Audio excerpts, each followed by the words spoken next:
Film ini berisi potongan-potongan video yang aku kumpulkan selama 10 tahun, sejak 2008 hingga 2019. Tujuan awal penelitian ini adalah untuk menyelesaikan tesisku di jurusan filologi. Namun karena rasa penasaran, setelah tesisku selesai, aku melanjutkan penelitianku lagi. Aku merasa belum cukup mendatangi dan melihat aktivitas para nelayan.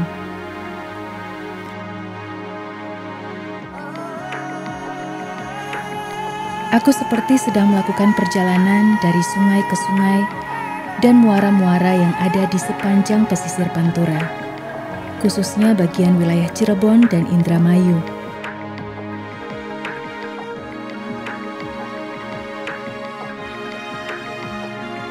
Di sanalah kutemukan bagaimana tradisi komuniti nelayan melaksanakan pesta laut atau nadran setiap tahunnya.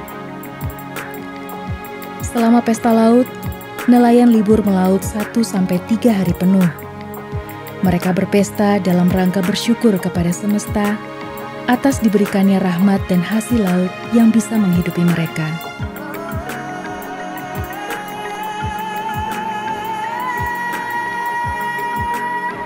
Komuniti nelayan di tiap blok pesisir tidak sama persis jadwal pelaksanaan pesta lautnya. Semua dilakukan berdasarkan kesepakatan. Di dalam pesta laut itu sendiri ada sebuah ritual yang harus mereka lakukan demi menjaga keselamatan para nelayan ketika sedang melaut. Ritual yang berhubungan dengan air, sebuah kepercayaan komuniti yang masih mengakar dan menjadi sebuah kisah mitos.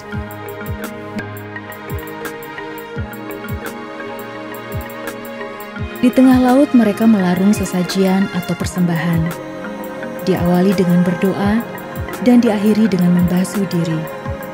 Sementara di darat, di hadapan barisan wayang kulit, ritual ruatan juga dilakukan demi tolak bala dan keberkahan seusai lakon Buduk Basu dan Dewi Sri mengudara. Kedua tokoh ini menjadi simbol penting masyarakat pesisir dalam menjalani kepercayaannya.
Nama saya Bapak Dalang Kadudi dari Desa Selangit, Kecamatan Kelangenan, Kabupaten Cirebon. Yang ditanyakan, Mbak? Tentang ini dalam rangka dalam rangka ini pesta laut alias nadran. Kalau orang Jawa bilang itu nadranan. Ini pesta laut.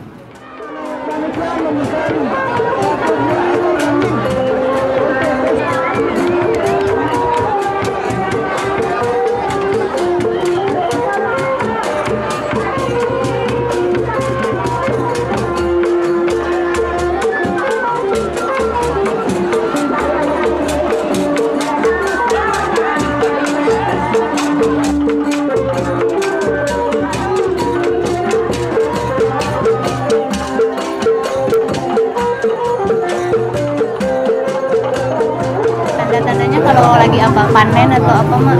Tanda-tandanya setelah panen, terus ini panen laut, ya, petani di mana petani itu merasa bersyukur kepada Allah Subhanahu wa Ta'ala yang melimpahkan rezekinya kepada petani semua. Dan dilaksanakan tiap tahun itu ada adat pesta laut.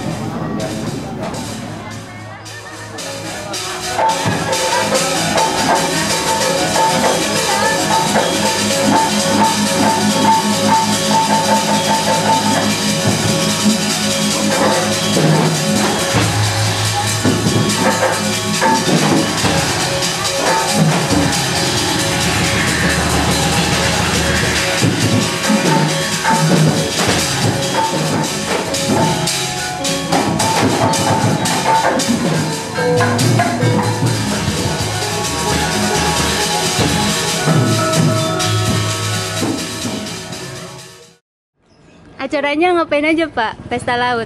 Pesta laut. Iya. Ada kamera. Wayang. Kapal-kapalan. Kapal-kapalan. Pesta turnamen. Turnamen bola. Terus tarling duniawati. Pak, tahun ini kira-kira patungannya boleh tahu nggak? Satu perahu 1 juta. Satu perahu 1 juta.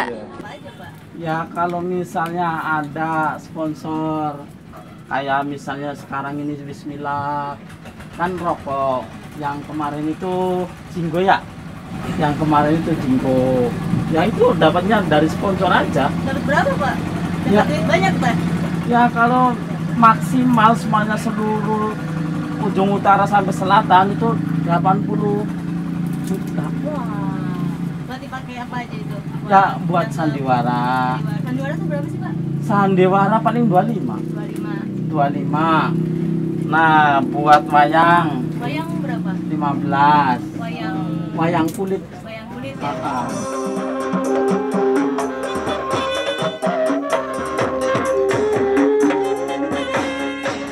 Jadi walaupun ada kesenian lain, organ, walaupun ada sandiwara dan lain sebagainya, tapi tetap biarin aja lah, bareng-bareng gitu. Ada kan sewaktu-waktu kan ada berhenti, nanti kayak giliran berhenti organ, nanti giliran wayang. Di sini biasanya kan selingan biasanya ngadain wayang kulit. Cuman berhubung kalau wayang kulit zaman sekarang itu jarang penontonnya, makanya kita seling, tapi acara ritual intinya kita adain. Itu tetap ada ritual ada. Kami lepati.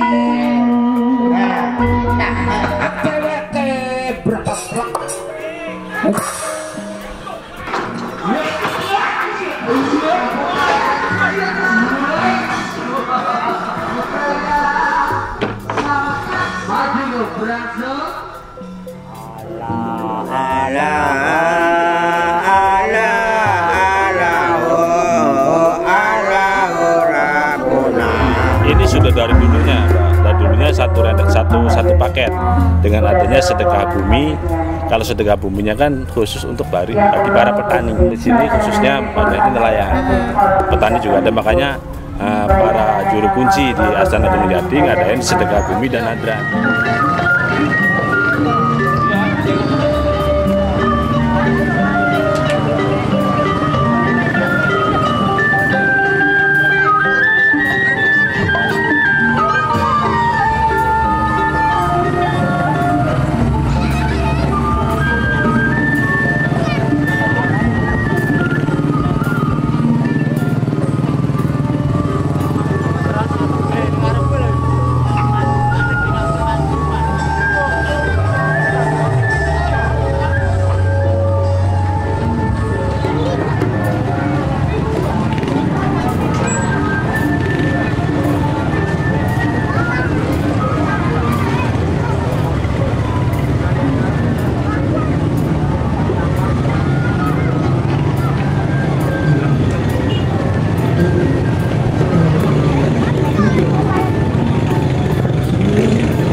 Tadi juga ingin.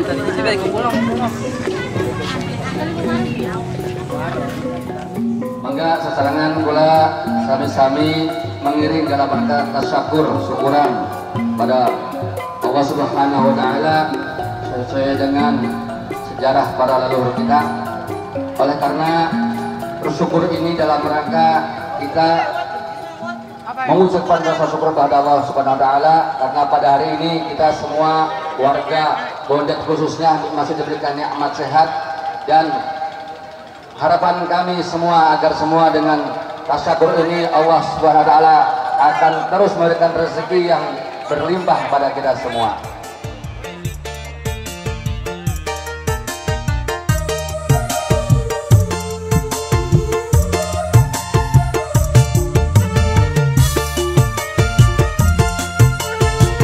Sing duwe lagu pesisir Balongan. Ayo Pak, mangga Pak. Ayo.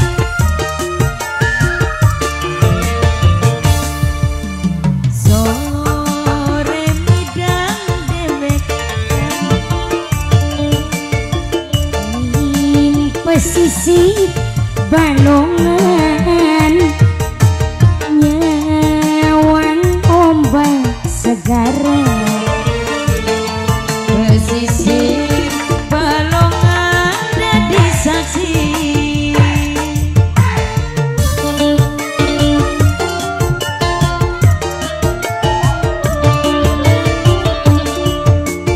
sore midang dewek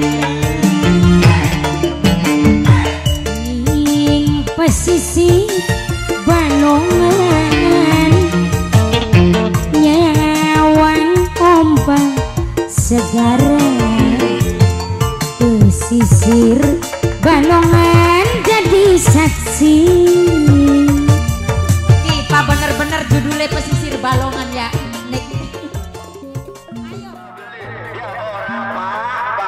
Alhamdulillah wa syukurillah.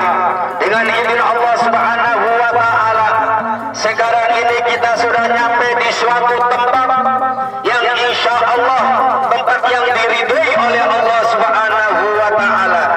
Karena disinilah kita akan munajat memohon kepada Allah Subhanahu wa taala.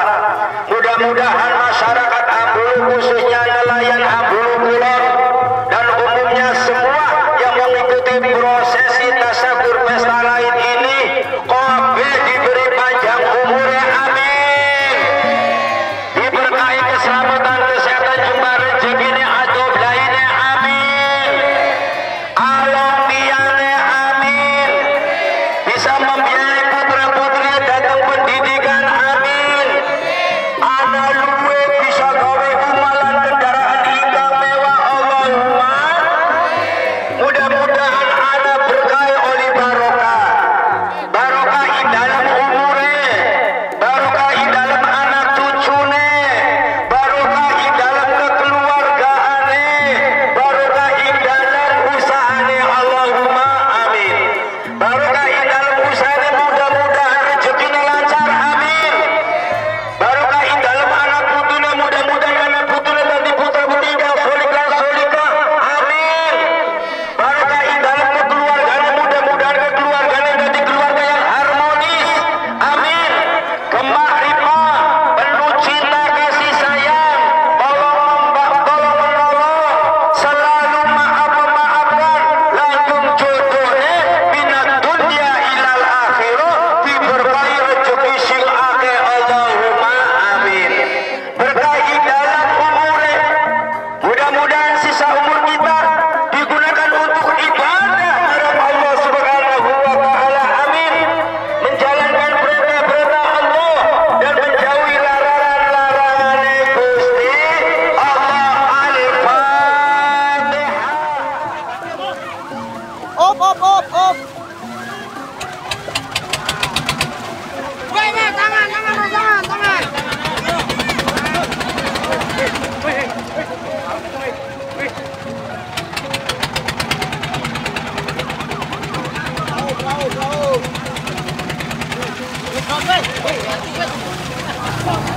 Kemungkinan karena adat sudah tidak bisa hilang. Jadi apa maunya, apa kemampuannya, apa prinsip masyarakatnya. Kan buang perahu, ada kepala kerbau, ada apa, ada itu. Tergantung masyarakatnya dengan secara pikiran kompak gitu. Harus diciptakan begini. Maunya menyumbang apa? Nah iya, asal seide artinya kan rukun gitu. Dikawal, ya itu adat sudah ada.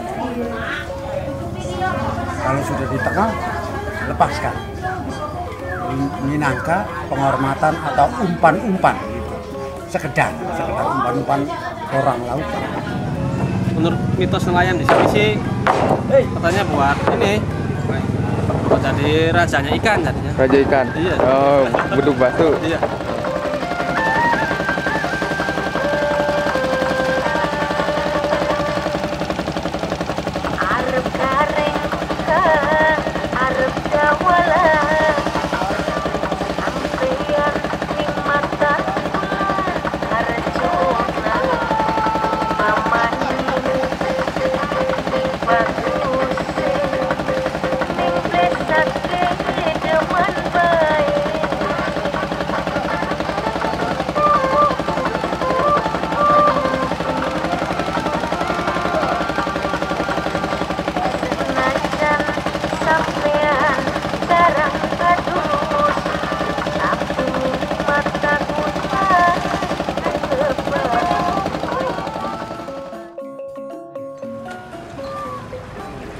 Dari pihak keraton sama, dari pihak keraton, terus setelah acara neletan api ke pantai baru acara sedekah bumi. Oh, tapi doa sama juga. Sultan Kanoman juga ya? Kanoman juga, dan Kesepuan juga hadir kemarin.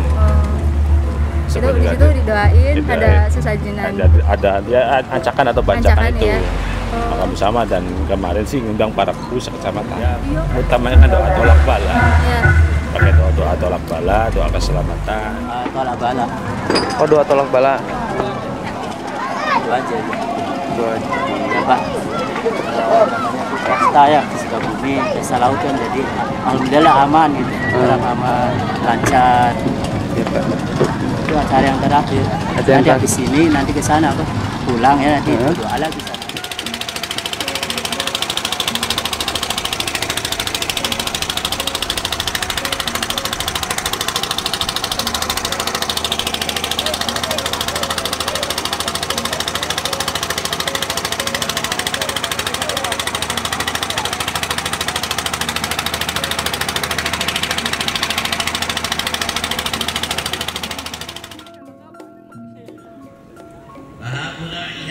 Sodakoh ya Allah, paringan selamat para ahli nelayan, khususnya desa Ambulu ya Allah, paringan selamat saking pancabaya dunia pancabaya akhirat, bibarokati wong tua ya Allah, barokai para wong tua ini sang-sampun ini ya Allah, paringan kata milik rezekine ingkang manfaat ingkang kata kangge sangu ibadah kangge ziarah datang Mekah Madinah ya Allah.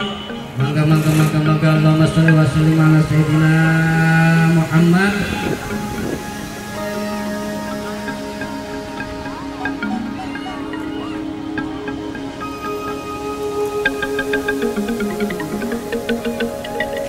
Dalam perayaan Pesta Laut, ada sebuah pagelaran yang wajib dihadirkan demi menguatkan unsur kepercayaan para nelayan lewat pertunjukan lakon wayang kulit purwa yang digelar siang hari sebagai bentuk tradisi lisan yang diturunkan dari waktu ke waktu. Dalam penelitianku sendiri sebagai mahasiswa filologi pada saat itu, ketika aku harus mencari catatan atau dokumentasi tulis lama mengenai tradisi ini, aku menemukan catatan dalam bentuk naskah kuna yang ditulis pada abad ke-18, ke-19, dan ke-20. Dua naskah kuna pernah dialih-aksarakan oleh Plaete, ahli bahasa dari Belanda pada 1909 dan 1913 ke dalam aksara Latin. Kemudian ada naskah kuna beraksara Cecarakan Jawa dan berbahasa Jawa Cirebon yang ditulis pada 1837 oleh Pangeran Sujatmaningrat.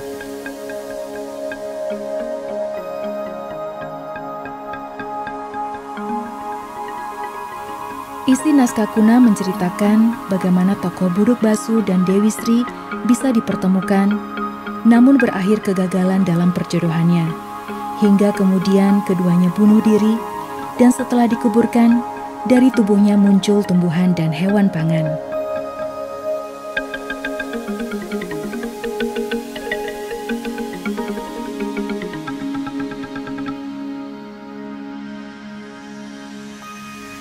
Ingkang tebelah enggal sira abengkah, amalesat anang wari, dadi satoh wan buaya, sasigare tiba ing ngalas, dadi kebo lawan sapi, Buduk Basu anggulayang, anggalenter aneng siti, dadi kacang jari jine anang lemah, daginge malesat mangkin, dumateng anang samudra, dadi saisine ika, iwak ingkang sawarnaning, ing dalem sagara, warna-warni ingkang rupi.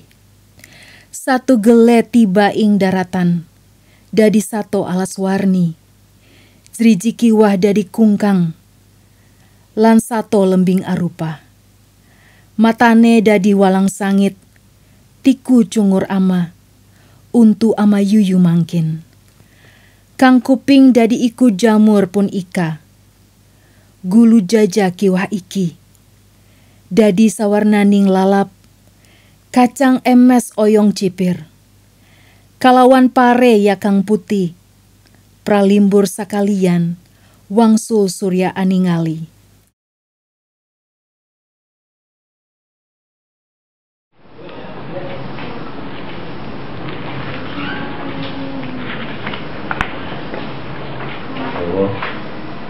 Wow, sing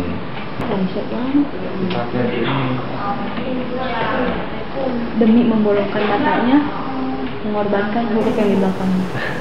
Kemudian naskah kedua adalah naskah LRBB, yaitu berjudul Lampahan Ringgit Buduk Basu, mengungkapkan nilai-nilai kearifan lokal yang terkandung dalam teks Buduk Basu. Yang terakhir menyajikan kaitan antara isi teks dengan ilustrasi yang terdapat dalam naskah SSBG.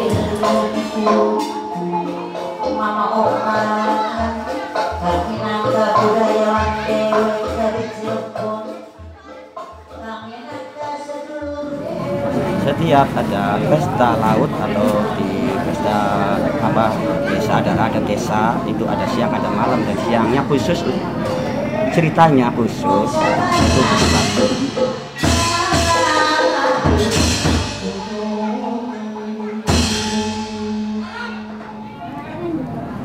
Mengenai pelakon Raden Buduk Basu dan Dewi Sri, itu lakonnya Buduk Basu dan Dewi Sri. Lampahan atau cerita Raden Buduk Basu dan Dewi Sri ini diawali yang Ratu Jawa Batara Buru alias Kolipai Dewa, pimpinan dewa itu mengutus atau memerintah adiknya yang bernama Dewi Raden Antasari. Cerita pendidikan.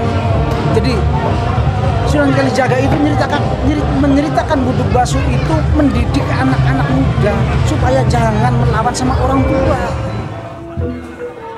Sampuni Jepang pawastriwan babar asal antigan utami muda ingkang dipun anggawi dening Hyang Antaboga. Jepang uang pawestri sampun dipulasakan yang Sunan banyu gede kan tiga yang kados pengawani kan sampun anggen pawestri kan sampun lagi lantas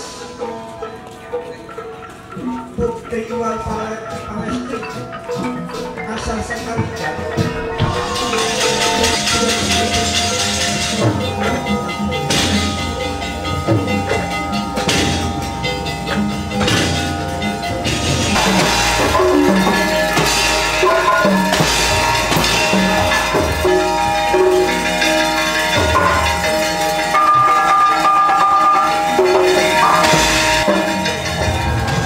penghalang-penghalangnya.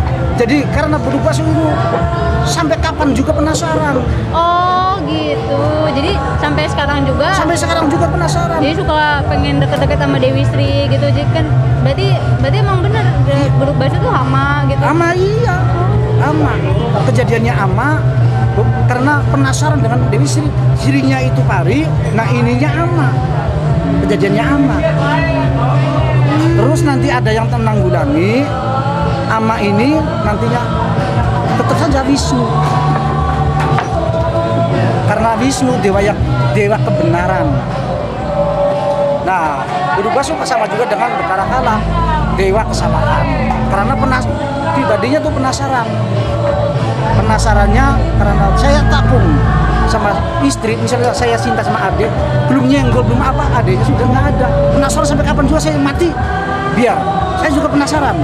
Sampai kapan juga saya penasaran. Tetap adiknya jadi apa, saya tetap jadi apa. Gitu.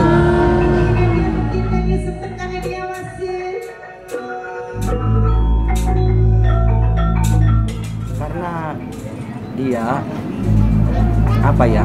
Kalau istilah bahasa Indonesianya, Batargu itu Ratun Dewa, duka itu marah, ya marah.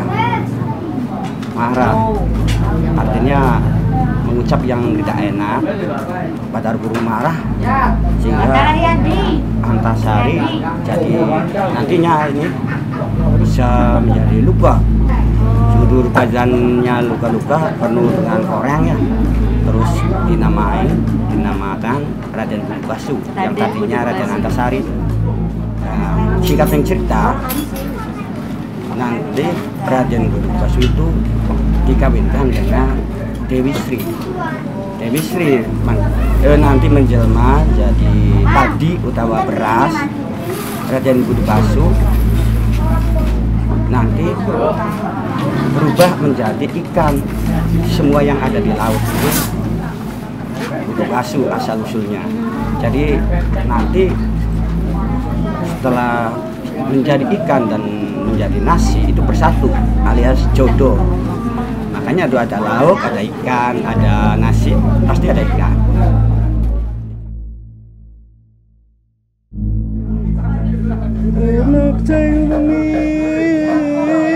Tegurayu turnu puting lara aduh ing bilai kabeh jenis setan datan purun peneluan tanah kang bani sukri panggaya lagunane wong luput keni pemain tirta maling ado tanah kang wani guna tutupan sirna saking kamapan samya balik saking kamapan samya meruda wala sasing pandulune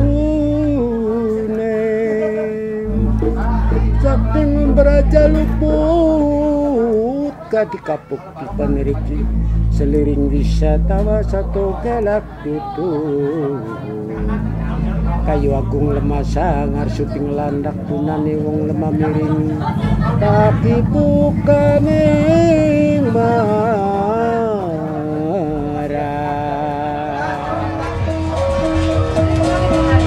Bismillahirrahmanirrahim. Insun aku baki dahar ning setan setun yang maja dari Buddha Cirebon karena anak ning sebaretan yaitu desa Cantol dan desa Kasunian.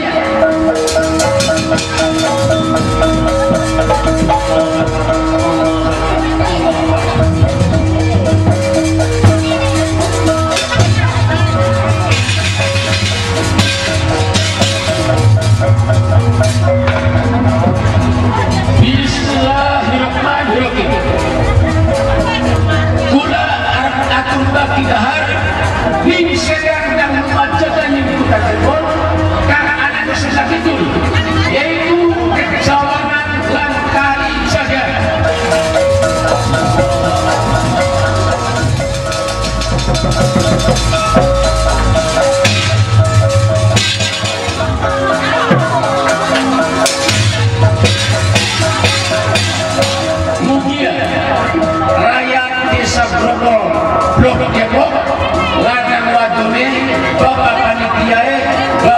suwe seperangkatnya pada selamat dan jadi manusia aduh lahir para rezeki.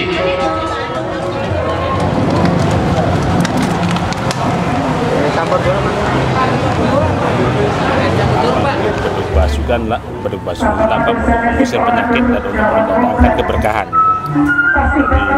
Jadi dalam cerita pemuyangan Raden Beduk Basuh, di saat masyarakat kena musibah itu yang ngobatin atau yang menanggulangi adalah Raden Beduk Basuh. Jadi sampai sekarang diyakini oleh masyarakat di saat ada ritual nadran atau sedekah bumi, mereka mengadakan acara kidung yang salah satu tokohnya adalah Raden Beduk Basuh. Kalau Dewi Srinya itu sebagai apanya, Kang? Dewi Sri sendiri kan sebagai lambang kemakmuran bagi para petani dan masyarakat yang di sekitar di saat itu masyarakat sebagai petani, lambang kesuburan. Dan Raden Beduk Basuhnya kan untuk mengusir penyakit wabah, penyakit. Jadi maunya yang bau reksa di lautan ini. Iya, bau reksa itu yang punya lautan, yang menguasai ikan. Saya raja ikan, raja ular, raja siluman, raja dedemit, komplit dihormati, dikidung dengan kidung itu. Alhamdulillah tidak ganggu sama masyarakat, insya Allah tidak ganggu. Karena boleh dikatakan kata dianya sih, saya selalu setiap tahun dihormati sama anak cucu yang masih hidup ini. Ya itu yang namanya ngruat. Nah air kembang itu kan diambil oleh semuanya orang nelayan, itu ambil satu gayungan lah, dibanjurkan di muka. Kalau adat zaman dahulu itu minta air kidungan, ya buat cari berkah lah, ya memang Gusti Allah ngasih, tapi ya ini memang dari dulu sih adat. Itu banyak kidungan. Dari wong Cirebon niku banyak kidungan. Ya kados niku disiram biar selamat ya, sing jaluk selamat. Habis rezekine akeh. Yang pula wong seniki jadi ya yang adat kudu dilakukan kayak pesta laut ya kados niku. Setiap tahun berarti apa ya? Iya, setiap tahun. Akhir tahun. Bulan 12.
Perahu baru mungkin ada tradisi selamatan.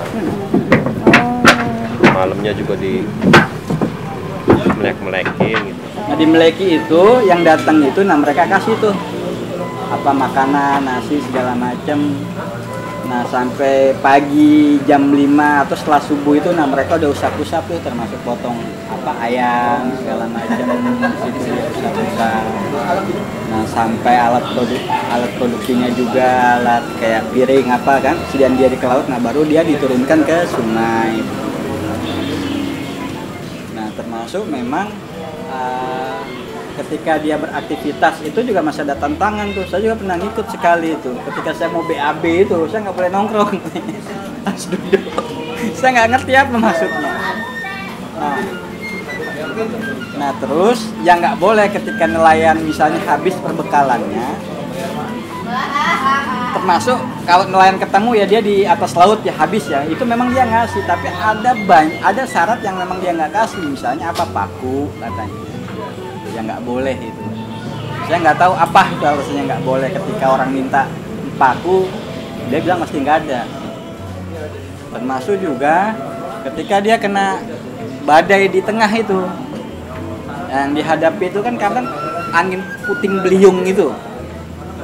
Nah di saat puting beliung itu mau kena perahu, rata-rata tuh nelayan telanjang.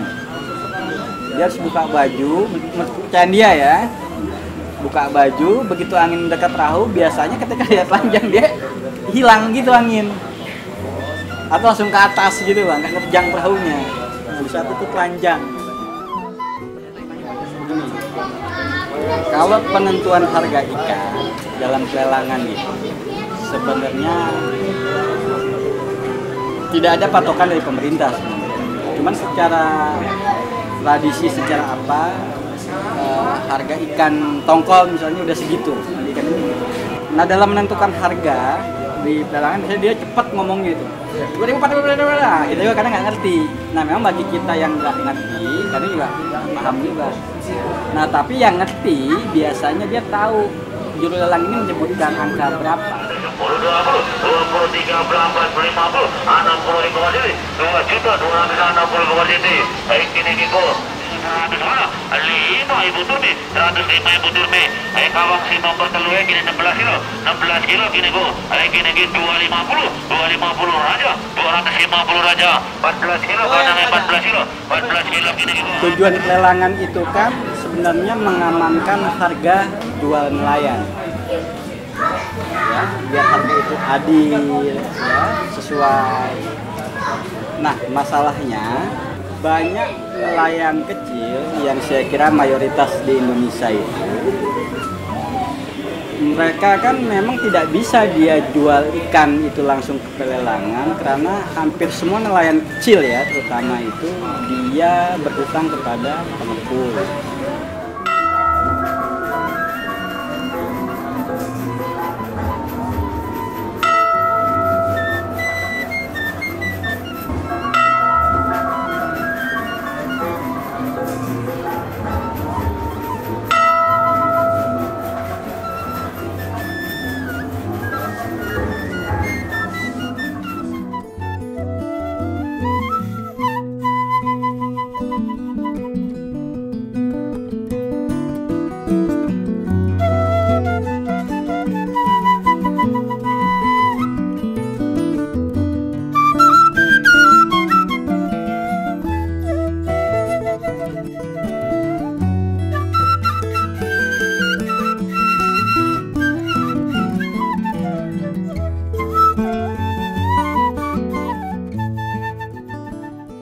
Sebetulnya yang paling bagus itu di bibir pantai itu langsung harus ada mangrove, karena fungsinya salah satunya kan untuk mencegah badai, terus untuk menghalangi air tanah, air tawar itu langsung jatuh ke laut. Jadi paling tidak ketersediaan air tanah itu bisa dijaga dengan adanya mangrove. Di samping itu kan cocok untuk habitat hewan-hewan pantai. Di situ kan udang bisa bertelur, bisa macam-macam, apa nanti masuk ke tambak, kan ada penghasilan dari itu semua. Tapi kadangkala bersinggungan dengan BBWS, bersinggungan dengan instansi terkait, manakala ada pelebaran sungai itu ditebang.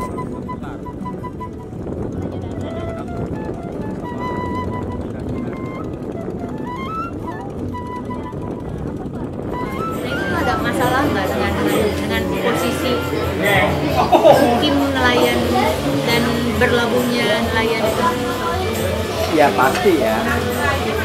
Pasti ada konsekuensi yang memang daripada pembangunan itu. Ya sebelum pembangunan itu ada konsekuensinya. Saya juga dulu punya cerita dengan PLTU Mundu dulu, sekarang macam. Jadi dulu itu kan mereka kan di wilayah pembangunan itu kan memang dia bebas, artinya dia memang nggak terbatas, dia memang mencari ikan di situ ya.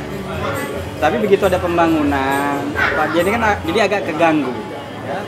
Belum dampak seperti pencemarannya yang memang ada. Ya jelas ini sangat-sangat mengganggu sekali. Nah, di mana saja itu pembangunan itu akan menjadi masalah.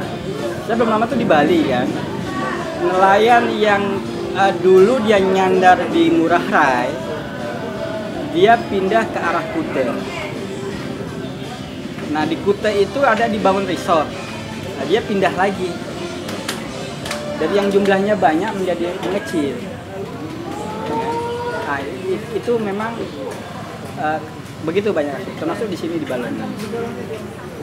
Majakerta itu nggak sebanyak dulu,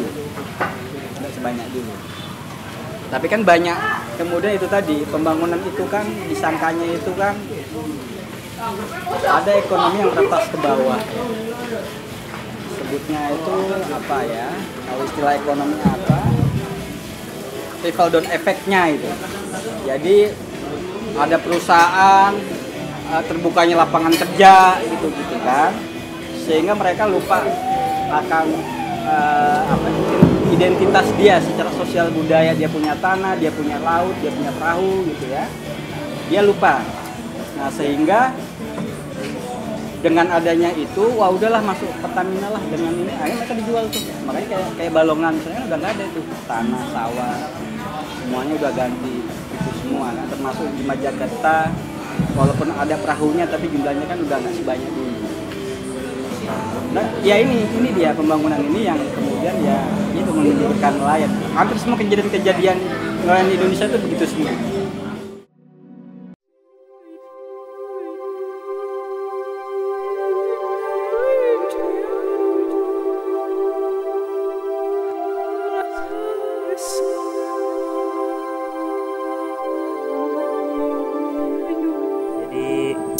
Banyak di antara mereka itu melihat mangrove dari segi penggunaannya sebatas untuk kayu bakar.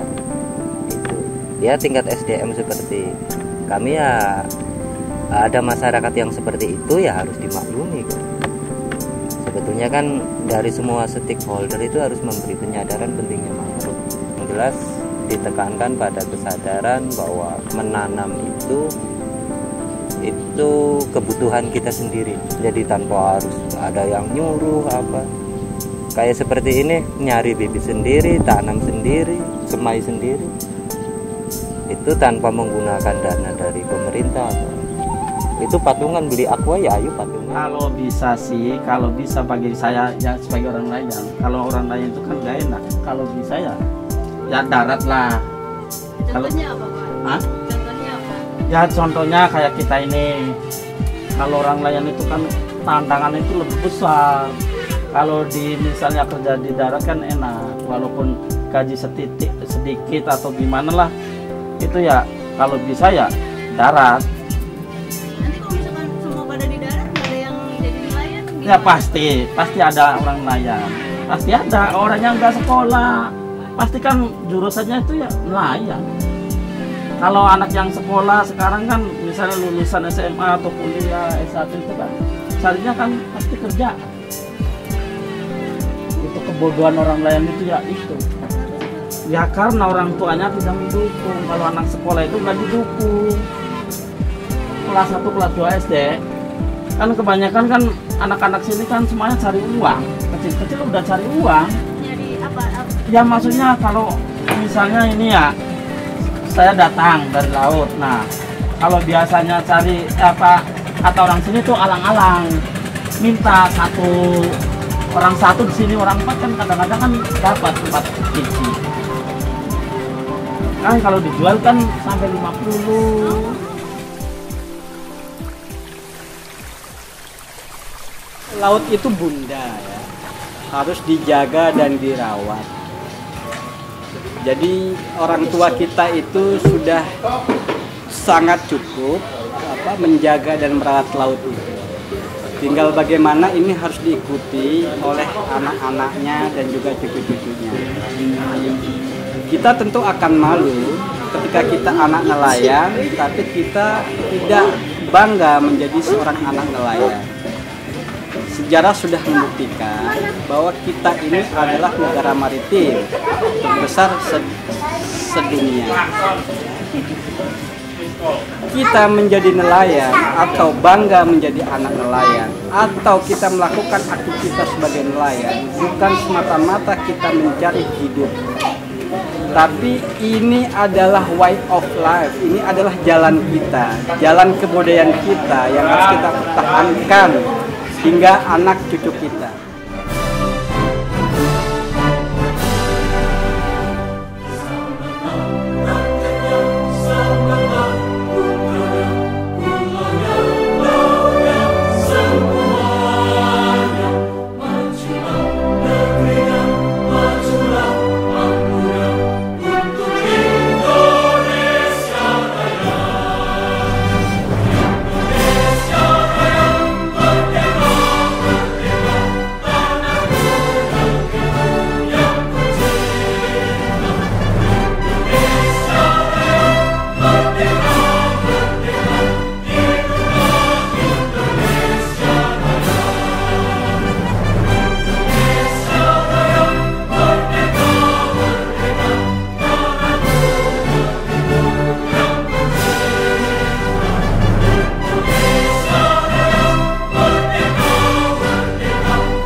Kayaknya cowok itu tadi jujur tapi wis kuno. Pro pira? Pro telu. Melaporkan pada malam hari ini di Desa Eretan Kulon, Kecamatan Kanahaur, ada kebakaran perahu nelayan di Desa Eretan Kulon. Ini masih berlangsung. Belum tentu berapa puluh perahu yang terbakar dan belum tahu juga apa penyebab daripada kebakaran ini.